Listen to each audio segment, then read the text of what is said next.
আসসালামু আলাইকুম রহমতুল্লাহি বারাকাতু। বিসমিল্লাহির রহমানির রহিম। আপনাদের সম্মুখে যে আমলটা আমি নিয়ে এসেছি, হাজির হয়েছি, জাতি ধর্ম নির্বিশেষে সকলেই আমলটা করতে পারবেন এবং সকলেই 100-র মধ্যে 100% গ্যারান্টি সহকারে কামিয়াবি হবেন ইনশাআল্লাহ।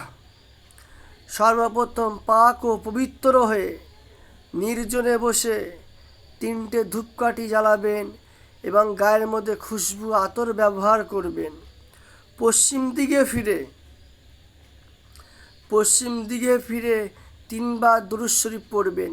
সাল্লাল্লাহু আলাইহি ওয়াসাল্লাম 3বার পড়া যেই হয়ে যাবে, তারপরে 41 বার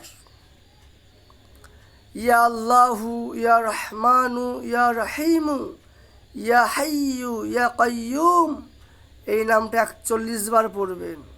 আবার 3বার দুরূদ শরীফ পড়বেন সাল্লাল্লাহু আলাইহি ওয়াসাল্লাম। তারপরে আমল যখন শেষ হয়ে যাবে, চোখটা খুলবেন, খুলে দুটো হাত আসমানের দিকে তুলে সৃষ্টিকর্তার কাছে প্রার্থনা করবেন, দোয়া চাইবেন। ইনশাআল্লাহ 48 ঘন্টার মধ্যে জটিল ও কঠিন সমস্যার সমাধান আল্লাহ তাআলা করে দেবে।